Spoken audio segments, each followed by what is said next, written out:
Hello my YouTube family. Episode के start में हम देखते हैं कि यांग यांग चिल्लाकर मिस्टर गू से कहती है कि मेरी तरफ मत देखो। तो मिस्टर गू उठते हैं और एक बॉक्स उठाकर उसको देते हैं। तभी वो कहती इसमें क्या है, तो वो कहते हैं अपनी आंखों से खुद देख लो। जैसे ही वो बॉक्स को ओपन करती है उसमें एक खूबसूरत सी फ्रॉक होती है। तभी वो खुशी से वो फ्रॉक लेती है और वॉशरूम भाग जाती है। अब वो ड्रेस देखकर बहुत खुश होती है और कहती वाह कितनी खूबसूरत है। और वॉशरूम के बाहर मिस्टर गू से क्वेश्चनिंग करने लग जाए कि बताओ तुम्हें ये सुंदर लगी कि नहीं। तभी वो कहती है ये बहुत सुंदर है, लेकिन मुझे ये बात समझ नहीं आ रही कि गर्ल्स की फ्रॉक तुम्हारे पास क्या कर रही है। तभी मिस्टर गूस को बताते हैं कि जब मैं ट्रिप पर गया था तो मुझे ये फ्रॉक बहुत खूबसूरत लगी, तो मैंने सोचा इसे खरीद लूँ, ये तुम पर बहुत जचेगी। तभी वो कहती है कि लड़कियों को पटाने में तुम तो बहुत ज़्यादा मास्टर हो। तभी वो उसको बताता है कि ये मेरा पहला तोहफा है जो मैं किसी लड़की को दे रहा हूँ। तभी फिर उससे पूछता है कि ये बताओ तुम पर ये फिट हो रही है कि नहीं। तभी वो कहती है कि हाँ बिल्कुल मुझ पर फिट हो चुकी है। तभी वो थोड़ा सा चिल्लाती है तो मिस्टर गुड दरवाजा ओपन करके कहती है कि क्या हुआ। तभी वो कहती है कि मुझसे जिप बंद नहीं हो रही, तो क्या तुम मेरी हेल्प करोगे। अब उसको देख रहे होते हैं। तभी वो शर्मा कर कहती है कि मेरी तरफ ऐसे मत देखो, मेरी हेल्प करो। तो वो जाने लगती है तो मिस्टर गू रोमांटिक अंदाज में उसको पकड़ते हैं और उसको अपने करीब करते हैं और पीछे से बहुत आहिस्ता से रोमांटिक अंदाज में उसकी जिप को बंद करते हैं। और वहाँ पर ही वो कुछ हॉट होने लगते हैं, उसको किस करने लगते हैं। तो वो उनको पीछे पुश करती है और कहती है कि मुझे पहले बाहर जाना होगा। तो वो बाहर चली जाती है। अब जैसे ही यांग यांग बाहर निकलती है तो उसकी स्टेप सिस्टर ख्यूज को ताना देने लगती है कि वाओ तो ये मेरी सिस्टर जा रही है। अमीर लोगों के साथ रहने का यही फायदा होता है कि बंदा खुद भी अमीर बन जाता है। ये ड्रेस तो बहुत एक्सपेंसिव लग रही है, ये तुमने खुद खरीदी है या कि तुमने चुराई है। तो वहाँ पर ही यांग यांग उसको सुनाती है कि मैं तुम्हारी तरह नहीं हूँ कि दूसरों की चीज़ों को चुराऊं।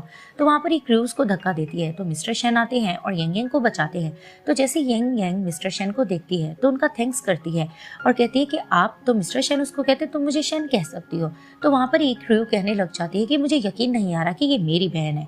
अब यहाँ पर मिस्टर गू मौजूद नहीं है और ये किस तरह से दूसरे लड़कों पे डोरे डाल रही है।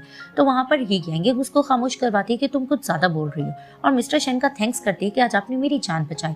तो वहाँ पर फिर से क्रू बातें सुनाने लग जाती है कि मिस्टर शेन आप इसकी वजह से फूल मत बनना, ये हमारी फैमिली में एक खिलौने की तरह पड़ी रहती थी। अब ये अमीर बॉयफ्रेंड बनाकर थोड़ा अमीर क्या बन गई है, तो इसकी जबान ज़्यादा चल रही है और इसके पास है कुछ भी नहीं, लेकिन ये दूसरे लड़कों पे डोरे डालती है।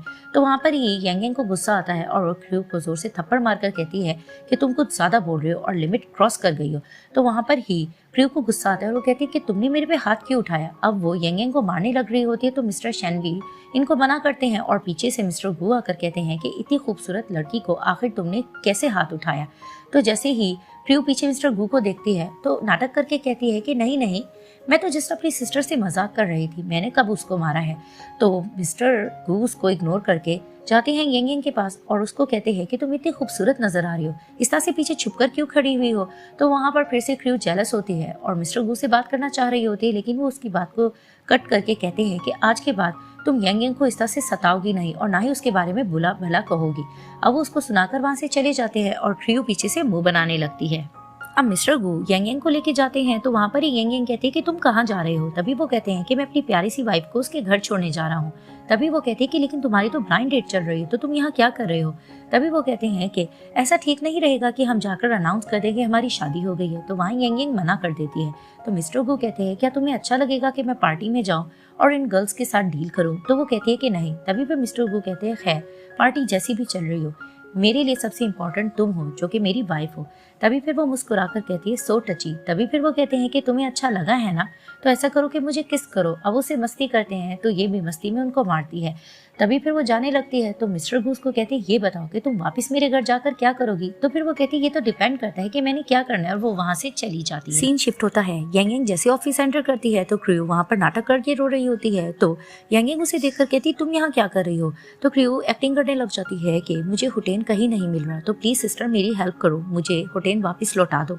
तो वहाँ पर ही कॉलीग्स यांग यांग को बातें सुनाने लगते हैं कि तुम कैसी बहन हो, तुम्हारी सिस्टर प्रेग्नेंट है और तुम अभी भी अपने ब्रदर इन लॉ से मिलती हो। और दूसरा कॉलीग कहता है कि तुम हो ही ऐसी लड़की, इसीलिए तुम प्रेसिडेंट के आगे पीछे फिरती हो। तो वहाँ पर ही यांग यांग क्रू को कहती है कि लोगों को बेवकूफ़ बनाने में तुम बहुत मक्कार हो, और वैसे भी जब सबके सामने बात आ गई तो चलो हम आमने सामने बात करते हैं। तो वहाँ पर ही क्रू कहने लग जाती है कि नहीं नहीं फिलहाल कोई बात मत करो। और वहाँ पर ही यांग यांग उसे सुनाने लग जाती है कि तुमने हमारे 10 साल का रिलेशनशिप नहीं देखा और किस तरह से तुम होटेन के बेड तक आ गई, मुझे तुम पर यकीन नहीं आता।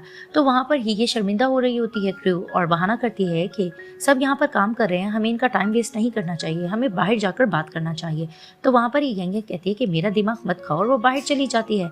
अब क्रू उसके पीछे पीछे होती है और उसको कहती है कि होटेन को नहीं पसंद कि तुम यहाँ जॉब करती हो। तो वहाँ पर ही यंग यंग कहती है कि वो होता कौन है मेरी आज़ादी पर नज़र रखने वाला, मेरी मर्जी में जो कुछ करूँ। तो वहाँ पर ही क्रू कहती है कि बस मैं तुम्हारी हेल्प चाहती हूँ, मैं ये चाहती हूँ कि तुम होटेन को मुझे लौटा दो, वो मेरी तरफ देखता भी नहीं है।